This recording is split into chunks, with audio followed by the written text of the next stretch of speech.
Hey everybody, what's happening? It is Thursday.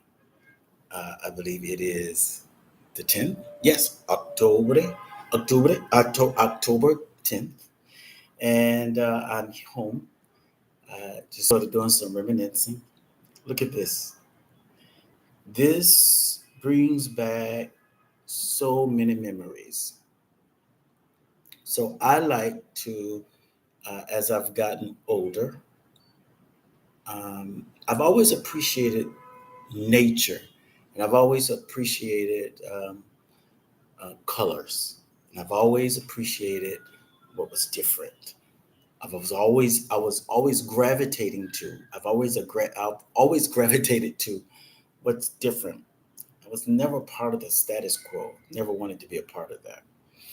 I hope you all are having an amazing day. Do me a favor, go ahead and hit that like button and subscribe. I'm on both my YouTube channel and my Facebook channel.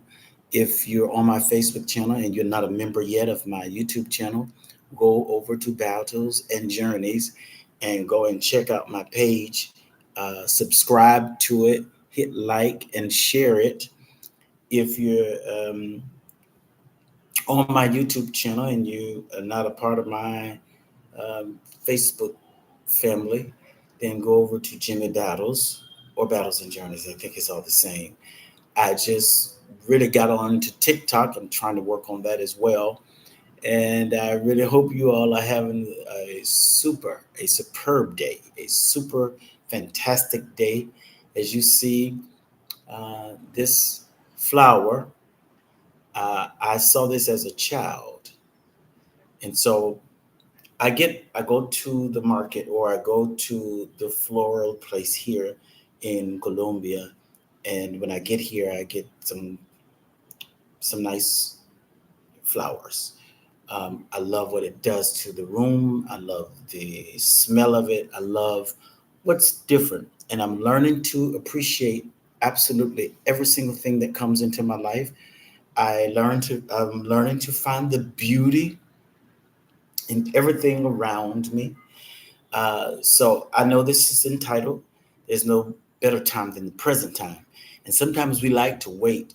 I was going to wait till everything was perfect and try to get my social media stuff together and get this, that, and the other.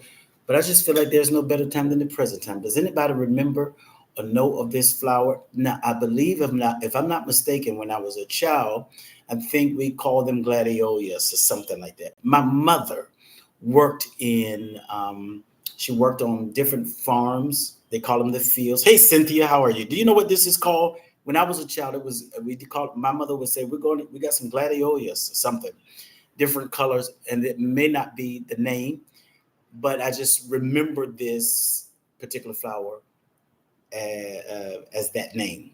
So anyway, I'm going to put this up, and I just want to share a few things with you.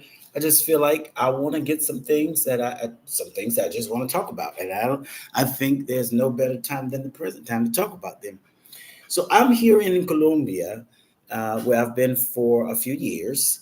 Um, so I've never been the person that give a heads up or give you the roadmap to my plans, right? I always have it in my mind, and then I make it happen. And by the time people see it, and by the time people see me doing it, I've been doing it for quite some times, for quite some time. Sometimes, if you tell people what you're going to do before you get started, somehow or another, people have a tendency to sow doubt, and then they create this fear factor that will prevent you from uh, moving forward. And so I just learned as when I was younger, not to share every detail of my life. But by the time I come on the scene and you see me doing it, trust me, I didn't just start doing it. And that's just pretty much the way I live my life. Uh, my mother would say, "Don't never let your left hand know what your right hand is doing." And I found that to be biblical as well. When I ran across it in the Bible, it says, "Don't let your left hand know what your right hand is doing." So I just feel like if you share things prematurely, it it gives people time to throw a monkey wrench in your plans. And I've never been a big talker. So um, coming up in life, I've always sort of um, been silent. A lot of it was due to what I was experiencing inwardly. So I wasn't expressive. And so I don't express what I'm going to do until after I've been doing it for a while. And as a youngin, because of all the turmoil that I was experiencing inwardly, I suppressed everything. And so it became easy for me not to disclose everything simply because I was suppressing most things when I was younger. But those days are over. I believe that your expression is probably the highest form of nutrition, and it's very nutritious for you. It's a lot of nutrients in being able to um, express how you feel. When we were children, we were taught not to express what we felt at that time. And let me give you an example. Do you remember when your parents would discipline you and they would, back in the day, you know, they would get whatever they can find, whether it's a water hose or an extension cord? We call them drop cords back then. Whether it's a whatnot, their figurines, whatever it was that they found, that's what they used. And so when they inflict pain upon you by whatever measure, and you cry and you holler and you're frightened, they tell you, they told us, shut up before I give you something to cry about. That was the first step of someone telling us, do not express how you feel or what you're feeling at the moment. And so we just grew up with this whole um, what is the word I'm looking for? We just grew up with this whole toxic way of expressing ourselves, or this because of the traumatics, the traumas in life. And so we just grew up not expressing. And so we did it as children because they told us not to say anything or don't tell me how you feel. Go in there and do what I tell you to do. I don't want to hear anything from you. And so we sort of like, we were so domesticated as children, and all most parents did it. And hopefully you're not doing that to your child or your children right at the moment, because we are living in a day that you need your children to tell you what is going on with them. They don't need to be afraid to express what their day was like. You don't need them to smother or suppress what is really going on, because there's so many kids and adults that they weren't able to express verbally. They were too afraid because they suppressed their feelings. They were afraid to express verbally what they are or were experiencing. And some of them, they took themselves out.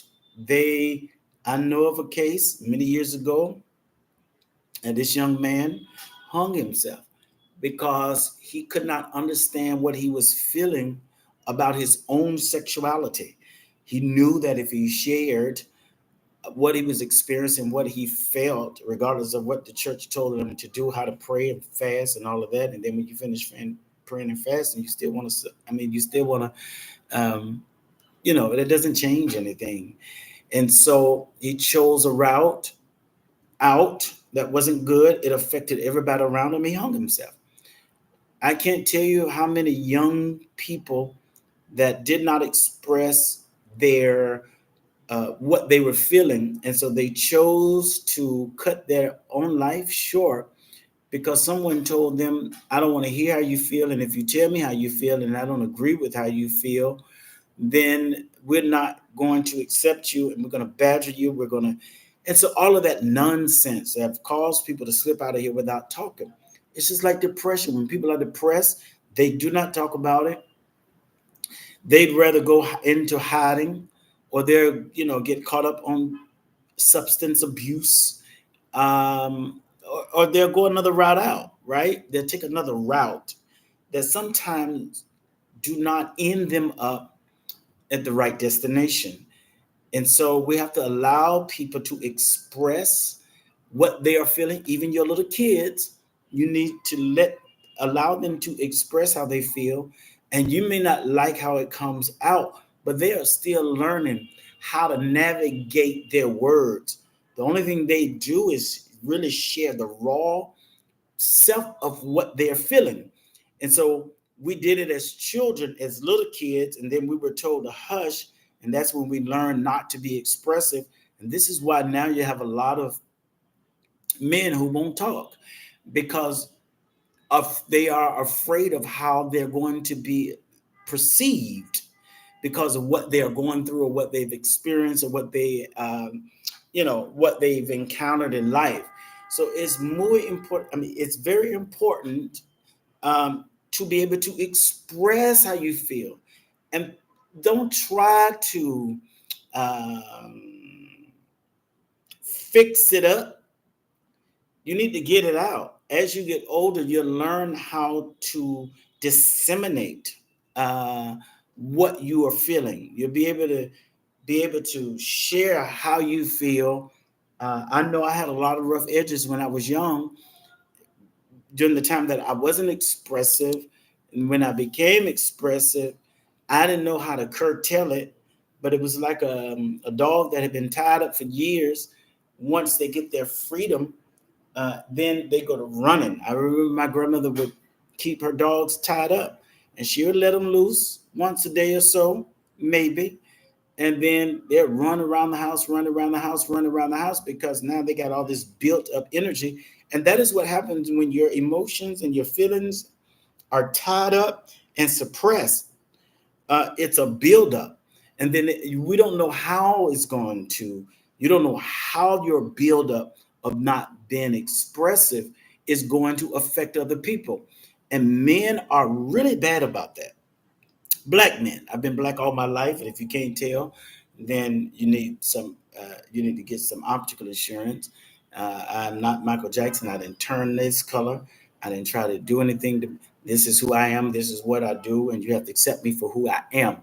But black men are not expressive. They don't share their feelings. But this is why we see abusive men.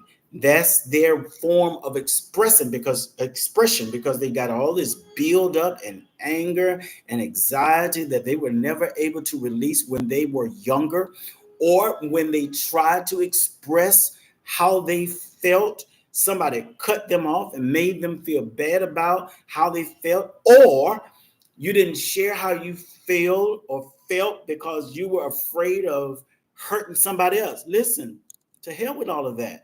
You got to get that out of you to help you. So listen, there's no better time than the present time. Some of you saw this flower that I just pulled out. I got to be careful because in the water, I don't put this all like this. I put bleach, sugar, and lime juice in the water for my plants. But anyways, this reminded me so much of my mother.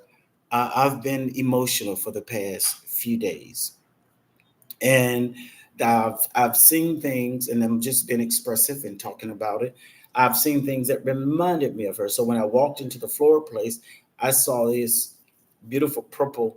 I call them gladiolus, but I remember my mother working in the farm on this field, cutting flowers. Whatever was in season during that time, that's where my mother went. She, I remember asking her what it was that she wanted to do. Like, what has she ever wanted to do anything and enjoy her life? And she plainly told me, I don't know, because she said mama had us in the fields at 3 years old working because they had to make a living. So they didn't get a chance to enjoy life or even find out what they wanted in life. And so my mother became an adult, had children, 8 children. Yes, the number of new beginnings. And I'm the number 8. The buck stopped with me, but not really because she had some after me, according to her, and they just did not make it. God knew that there was nothing greater that was coming after me. That's a joke. Some of my family members gonna get mad anyways because they feel like I was the favorite. Listen, my mother had listen. Hey Tyrone, what's going on? So I don't consider myself as the favorite. I'm the youngest. I think my brother Earl is the baby. He was the baby before I came, but I still think he's the baby. I said it at my mother's funeral. He's the baby. I just happen to be the youngest. He is certainly a mama's boy. People thought I was a mama's boy, and yeah, rightfully so. But I'm the baby of eight, new beginning, right? And I told my mom one time, I said, I wish I was a twin. And my mother, boy, the world couldn't handle two of you.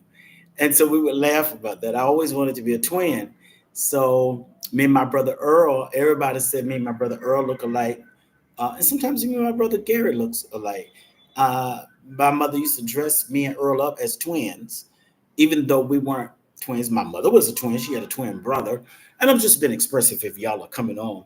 So, anyways, I looked at this flower and I just really thought about her. And I have been so emotional for the past few days because I honestly miss her. And I sort of remember, not sort of, I remember when I was a kid. I mean, I was young, 6, 7 years old. My mother would be working in the fields. And I remember standing up at the window watching her get on the back of that truck. Uh, and I would pray at that moment as a kid, like, Lord, please bless me to get my mother off of this job so I could take care of her. And that was as a child. But it was just that connection. I think every child has a different connection with their parents, and they don't need nobody getting jealous and upset. And they do. I'm experiencing it now, but they do. They get jealous and upset, and they think, oh, she loved him better than she loved me. It's not that. And I shared that with my family at the funeral. That it's not that the parents love you anymore. They just have a different kind of connection with each and every one of their children. And so when you got those people that are in double digits, high double digits in age, and they still grappling with how they felt when they were a child, and they fighting you now in your present time because they didn't have, they didn't deal with uh, that insecurity when they were a child.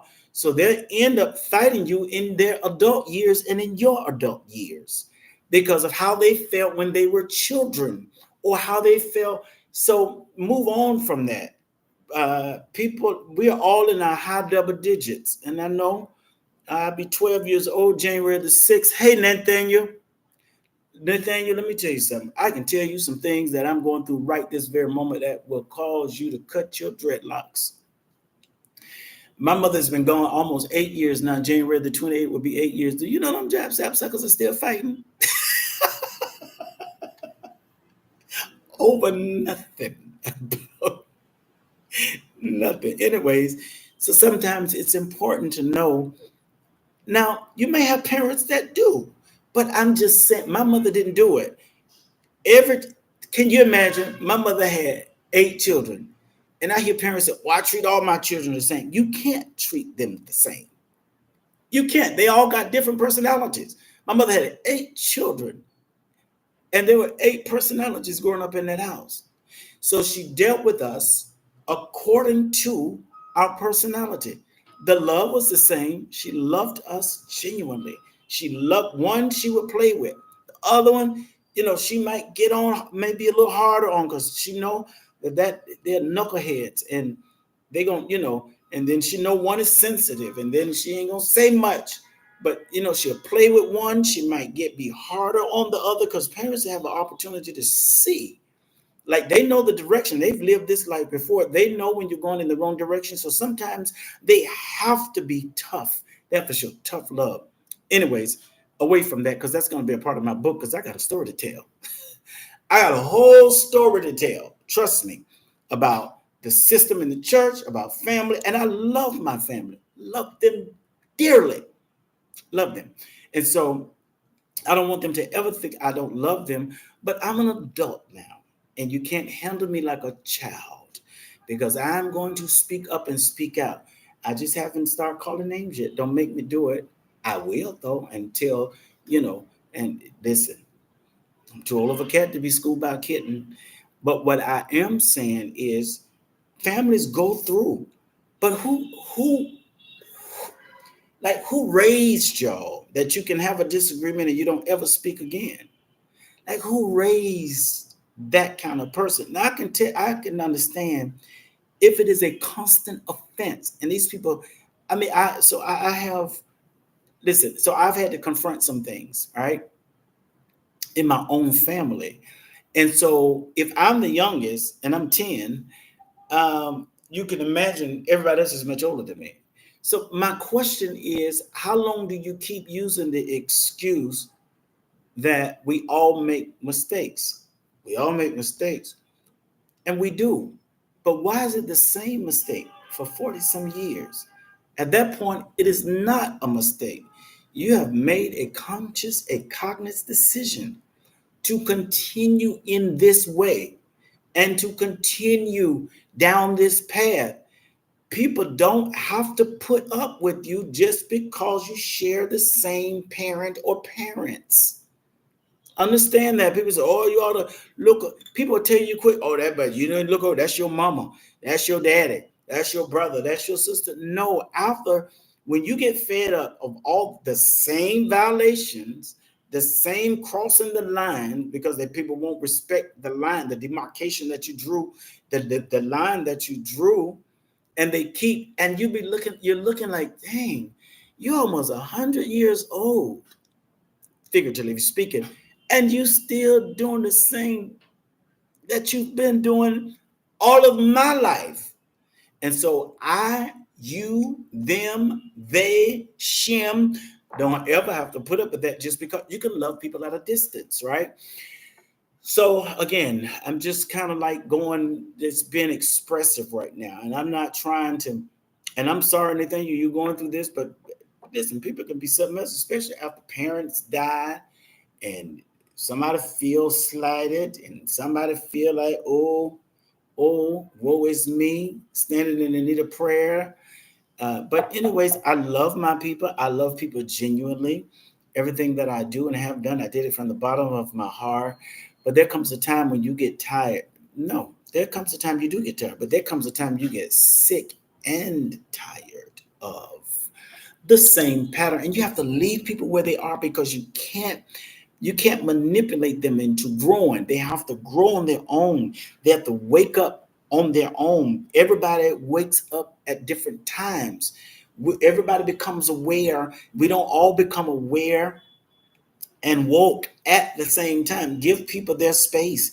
Yeah, they may be 100 in numerology, in number, in age, because see, and they're not awake yet. And we would think, oh, by this time you should be awake. No, it's unfair to wake people up when they're not ready to be awakened. And they have to be ready. We're not into manipulating you into feeling like we feel, expressing how we express.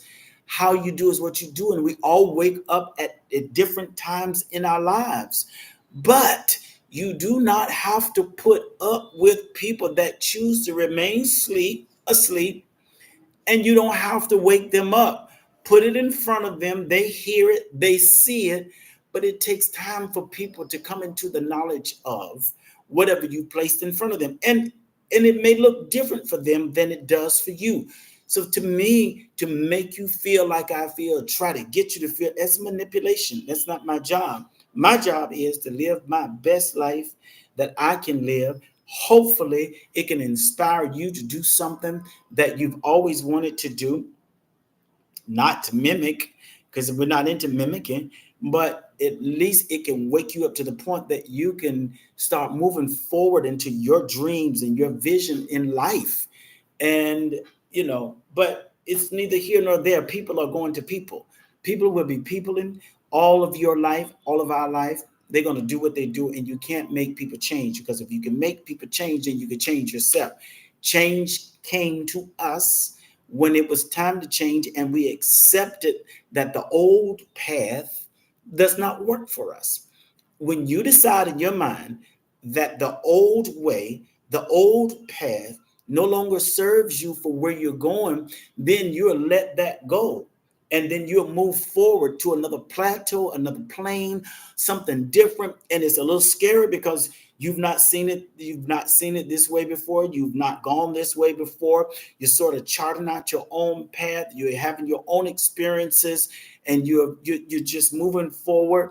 And sometimes, even in your fear, someone from the outside that is on another path or old path, they'll look at you and become envious of you because they see you charting a new path, but they have no idea that the path that you're taking, you are walking in fear.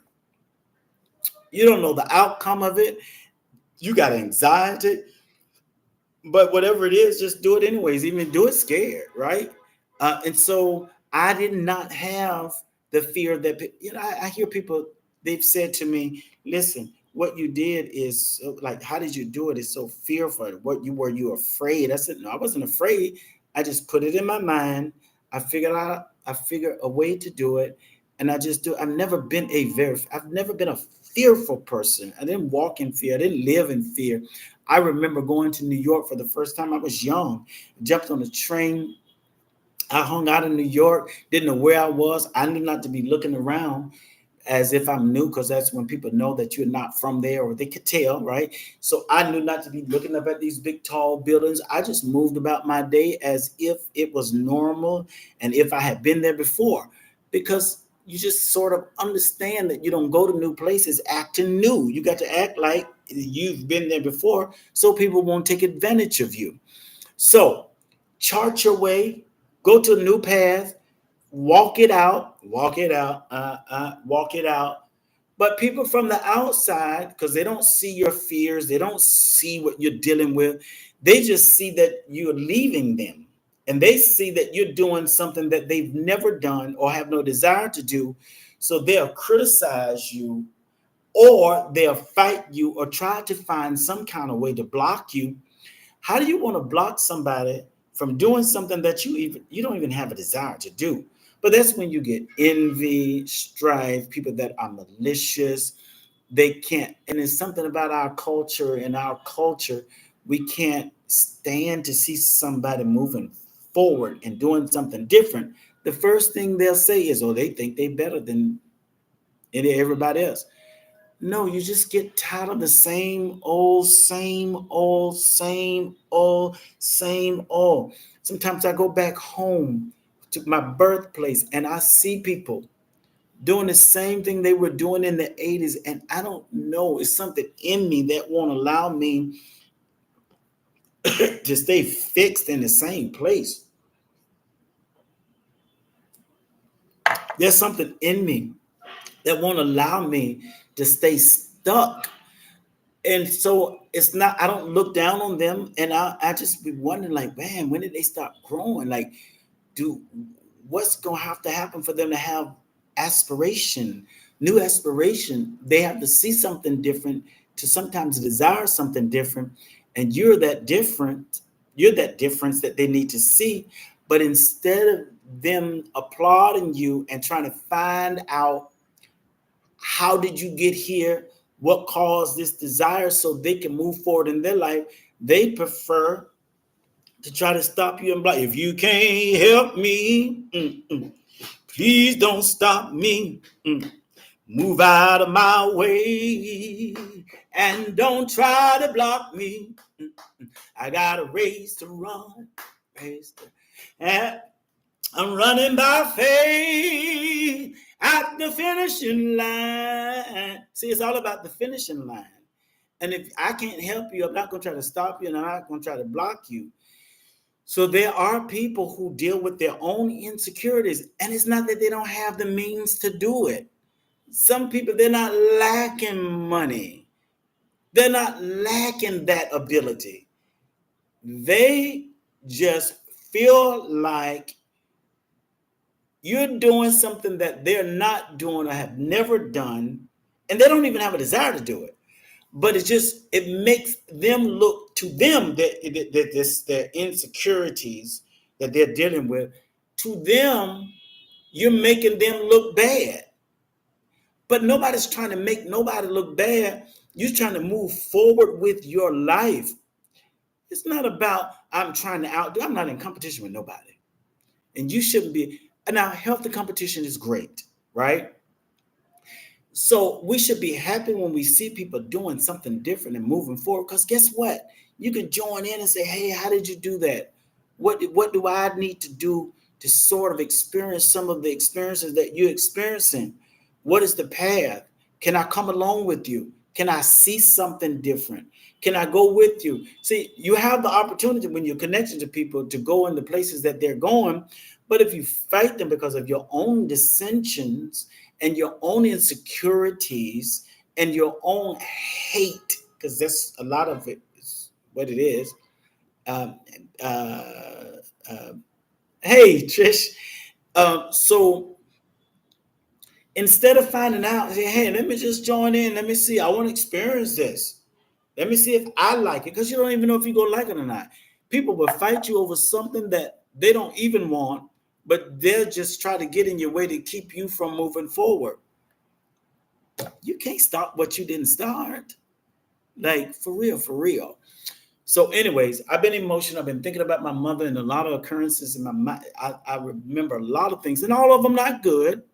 The things that happened to her with the people that it happened with. And so I find myself have to walk in forgiveness on a daily basis. Because if someone mistreated her, even now in her death, almost 8 years, January the 28th would be. Sometimes when I think about how she was mistreated by even her own people, right? It sometimes get to me and I have to continue, I have to continue, uh, I have to walk in continuous forgiveness. I have to choose every day. I got to forgive these people because she's gone. But I remember what happened. Yeah. Boy, I can tell y'all something. You miss my singing? If you can't help me, please don't stop me. Move out of my way and don't try to block me. I got a race to run. Yeah. So I mean, I sing around here. I do a lot of. I sing some Spanish songs. I love. So I'm a jazz lover. Patricia, this is Patricia. I'm a jazz lover, and I've been a jazz lover for many years, and people don't know that. But jazz is something about music that just soothes my soul, right? So, anyways, you know, I'm just talking about it. No better time than the present time to just really start talking about something. But let me just share something with you. This has been on me, and I have been talking about it with friends for the past 2 weeks. This is muy importante, very important. Um, you like jazz too? I'm a jazz lover. I've been a jazz lover since I was a youngin. And I mean, that was just a few years ago because I'd be 10 years old. I'm kidding. Uh, so I want you to take this. If you didn't hear anything else, because I'm not here, I'm not, trust me, I'm not on here to, I've just been expressive. And I think your highest level of nutrition, I think expression is your highest form of nutrition.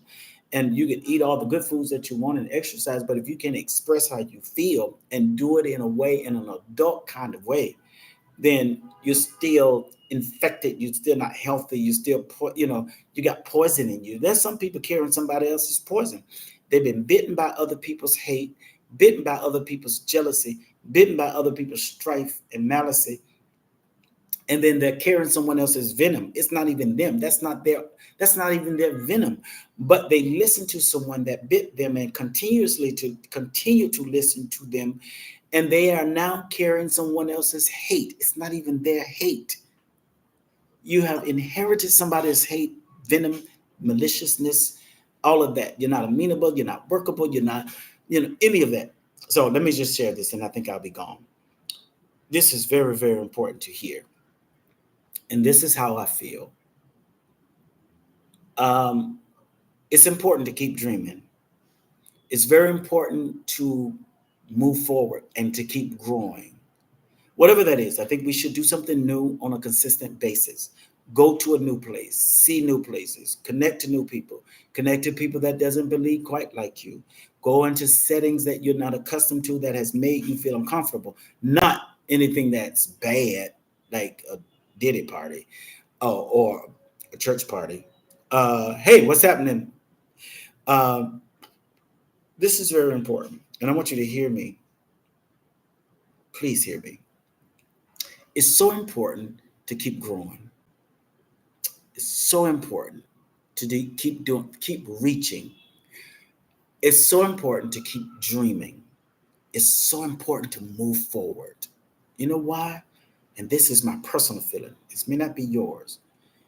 I feel like when you stop dreaming and you stop reaching for something better and you stop moving forward, I believe that is the moment you die.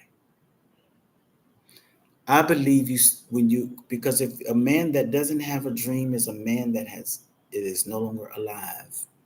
A man or woman, and I say man, humankind, not gender. A man that stops dreaming stops living. A man that stops growing stops living. When you stop aspiring to something greater and better, not in competition or competing with somebody in a toxic way, just experiencing new things. There's a lot of new things that you've not experienced. There are things that we've not experienced. There are places I have not gone. I haven't gone to Thailand. I'm going. I've been to Africa. It's a continent. I've been to, some other parts I need to go to. I've been to Spain. I've been to Barcelona, but there's so many other places in Spain that I can go to. When you start growing and moving, and sometimes everybody's not going to understand your movement. They're not going to understand your desire and your hunger and your thirst to go to do something different, to be better than what you were, not trying to be better than anybody else, because that's what insecure people see when they look at you. When you're trying to be better than who you were yesterday, they see you. Insecure people see you as you trying to be better than everybody else. No, you're just trying to be a better version of who you were or who you were yesterday. I'm not in competition with you. I don't care how much money you got. I don't care where you live, what type of fanciful lifestyle you live. I'm not in competition with anybody. I'm in competition with who I was yesterday. Yesterday. I want to be better today than I was yesterday. And guess what? In la mañana or into tomorrow in the morning, I want to be better. I've been a lot of places. I want to be better tomorrow than I was yesterday. Today, excuse me. So when you stop dreaming, you stop living. When you stop moving forward, you stop living. When you stop desiring something better, you stop living. I'm in my process. Like I am process. I am learning new things. I'm learning a new language. Hey, niece, I'm learning a new language. I'm learning new cultures, which expands my horizon and the way I view life and the way. Can you imagine me just being? This is not a dark dispersion I'm casting upon the place that I was born in, but I would never be who I am today if I stayed stuck in Palatka.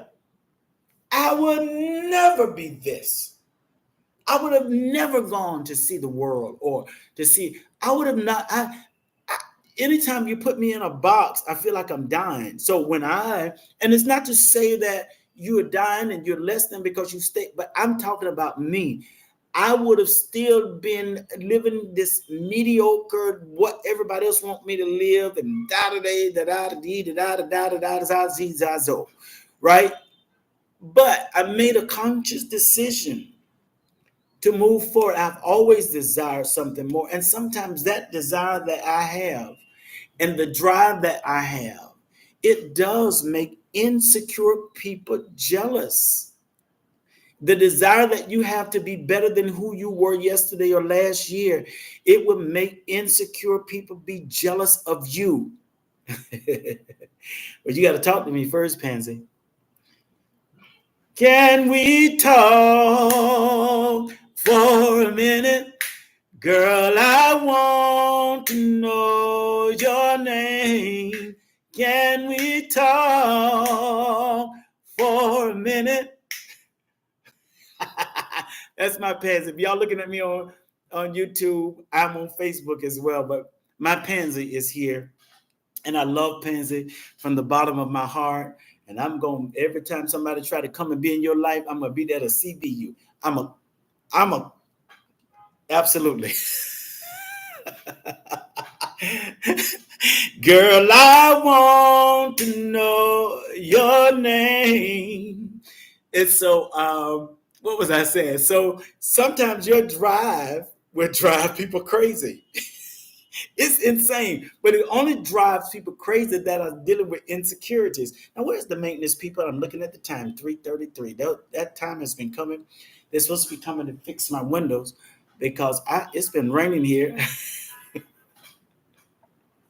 I see you, Patsy.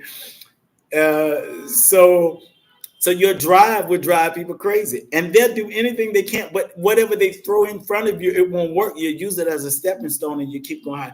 So what I want to really say is, don't stop dreaming, don't stop living, don't stop moving forward, and you're never too old to begin again. You're never too old to start. Start.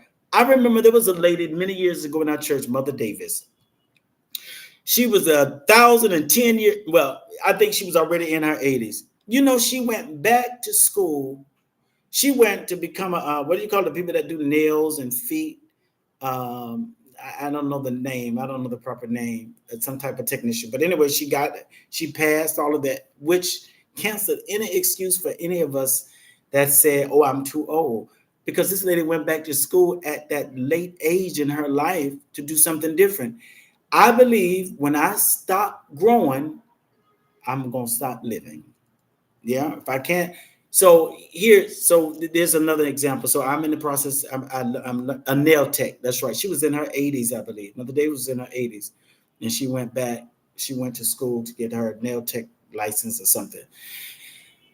I remember. So sometimes now I feel stuck. If you can't see it from my windows now, you can't see it. You can't see it because it doesn't show up on my window. So I have this dry eraser marker that I'm writing and conjugating verbs on my windows, new vocabulary in Spanish because I'm learning Spanish. And some days I feel stuck. And when I feel stuck, I feel like down, like it's almost like I can't hardly breathe. It's like, oh, this is bad. And some days I'm good at it, and the next days I'm like, oh, what was that word yesterday? How do you conjugate that word? What was the past tense? How you say that? Because with Spanish, it has a lot of vocabulary. I can say something to you in one breath in English, but I'm gonna take 2 or 3 breaths to say it in Spanish because it's muchas palabras. It's a lot of words that makes it very challenging for English speakers. As I always say to the Spanish speakers, español es muy difícil a veces porque es muchas palabras and it is difícil or it's difficult sometimes because of the long strand of words. It's a lot of words. Just inhale. Don't make me start singing inhale, exhale. So, anyways, so I'm saying this so that you can say, listen, let me keep growing. And you have people that's close to you. You'll be surprised at the people that you thought were very close to you and they don't want to see you grow because sometimes it's not so much they don't want to see you grow. It's just that when you start growing to them, it feels like you're leaving them. And sometimes people don't like that feeling of abandonment because they've been abandoned before. But if they really saw it from a different perspective, they'll see, listen, let's grow together. Let me grow with you. It's the same way in relationships. It ain't people say, oh, I outgrew this person. No, you stopped growing together and you didn't go back and assess the relationship and say, okay, what do I need to do to keep up so we can grow together?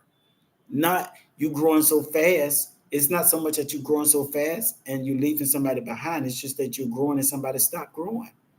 And so they couldn't keep up with the pace. And so it's muy importante, very important that we keep growing in life because the moment you stop growing, I believe that's the moment you stop living. And we have a whole lot of dead men walking.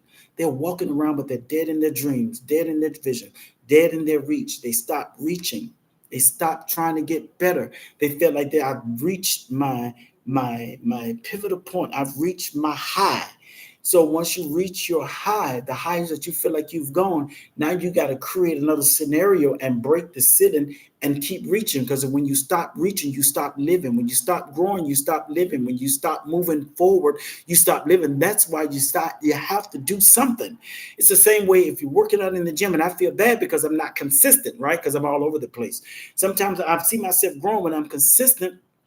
And when I stop being consistent, I stop growing. And I look at myself like, man, I remember. Then you start going back. I remember when life was so easy. Life ain't really never been easy, not when you was a child. But you'll go back in memory lane and get stuck in what you did that was good. And now you stop growing. Come on.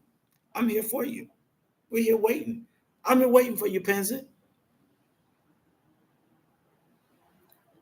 Drinking my watermelon juice. Anyways, I gotta go. If you don't get anything out of this, I really want you to understand that it's important to keep growing. It's important to keep reaching for better, not to compete with somebody else. Because there's a lot of competition out there. There's a lot of people that's trying to compete with you, and you're not even competing with them. You're competing with the old version of you. If you can just compete with the old version of you to try to become a better person today than you were yesterday, and then tomorrow better than you were today, and then when your tomorrow is better than what you were tomorrow, than last tomorrow, always, always just find a way to keep growing. Expose yourself to something different, new foods, new destination, new books, new reads. But when you stay stuck in a merry-go-round, if you're on whether it's a merry-go-round or one of those rides, what do you call it when you go to those theme parks? What is it called? Hey, Greg, man, I know you will be good conversations on this. But what is that? What do you call a roller coaster? Roller coaster. A roller coaster. You keep going on this roller coaster ride. There's a roller coaster ride, and most of us have experienced that roller coaster ride, right? If you ever been on a roller coaster, you get on at a certain point, right? And so it takes you through these highs and lows. That's life, right? And as you're emotional and you're scared and you're just going up, down, fast, slow, dropping, shoo, boom, bam, bam, boom, boom, boom, bam, bam, bam, right? But guess what? When you stop, when it ends, guess where it's going to let you off at? Right where you started. And you don't want to be on a roller coaster that you went up, down, emotional. You've been on this roller coaster ride. It's taking you all around, up, down, dropped you, went up slow, dropped fast. But when it ends, you're back where you started from. Stop, get out of tear away from these roller coaster relationships. Hold on. Excuse me. Get away from these roller coaster rides. People in relationship take you on these rides. And guess what? When the ride is over, you're back where you began. You haven't gone anywhere. Like, you really haven't gone anywhere. You've been emotional, but when you stop being emotional, you're still in the same place you got on at. That's your roller coaster. I don't want a roller coaster life. I don't want a roller coaster relationship, whether that's with a platonic relationship, emotional relationship, family relationship, because family is good about taking you on this roller coaster ride. They'll take you on these highs and lows, and they keep coming back, and then you start all over again with the same shenanigans, right? And you back to where you started from. Absolutely, Patricia. Get off of that roller coaster and live your life and get some experiences. Get new experiences. Go to new places. Get out of your zip code. Get out of your area code. Do something different. Go get you a freaking passport. Get you a passport, and I don't care if you're just running over to the Bahamas. Go there, because once you get a taste of something different and you get over those fear factors, your life would never be the same. But if you stay on that roller coaster, you'll be 1,010 years old, and you're going to get to the end of life, which is going to be a dire. When I tell you, I think that's going to be the most disappointing time of life, is to get to the end of life. And you looking back, I have lived 100 years to get to the end of life, only to realize you never lived it. How sad of a day that's going to be. All you did was live for other people. All you did was live for your children. You don't raise them. Stop trying to be their adult. Listen, you're going to be their parent regardless. They're not children anymore. You'll always see them as your children. Let those babies go. Because when you're dead and gone, guess what they're going to do? They will continue to live their life the way they want to live it. You can't stop it. You can't block it. You sitting at home worried about what your children or child is doing, and they're going to keep doing it. When you're dead and gone, they're going to still do it. Get off of that roller coaster of California. Get off that roller coaster ride. Because it's all you own is some of y'all relationships is just like a roller coaster ride. They take on these highs and lows. They cheat, and then they come back and make love to you, and you done got so accustomed to the D.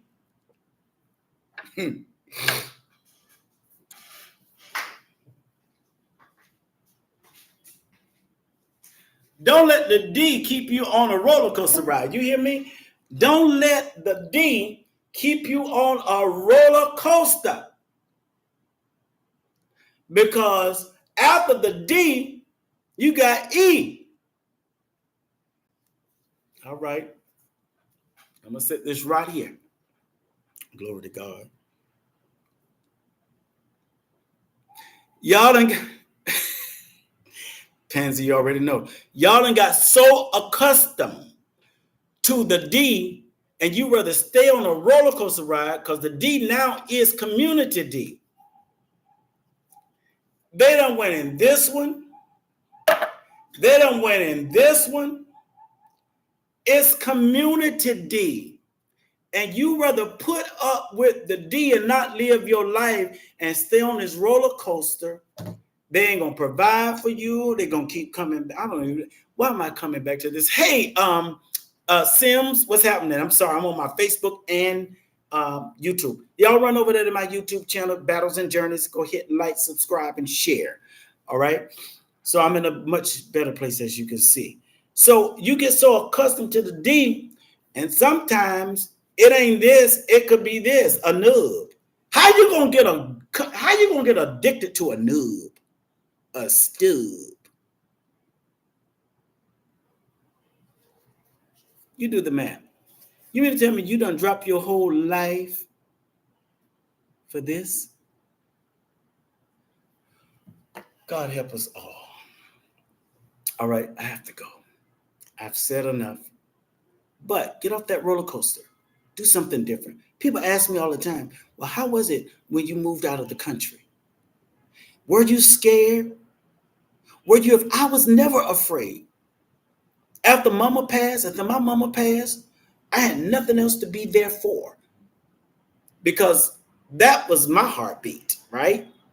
What am I? I know, Tyrone, you already know I'm crazy as two bed bugs. But I be telling the truth because people are addicted to the D, right? But I ain't going to do what I started to do. Thank you, Jesus. Stop letting people put you in a corner and keep you wrapped up on a roller coaster to only get you back to where you started from. If you always ending up where you started from, guess what? It's like a rocking chair. It's just literally like a rocking chair. You're in motion, but you're not moving.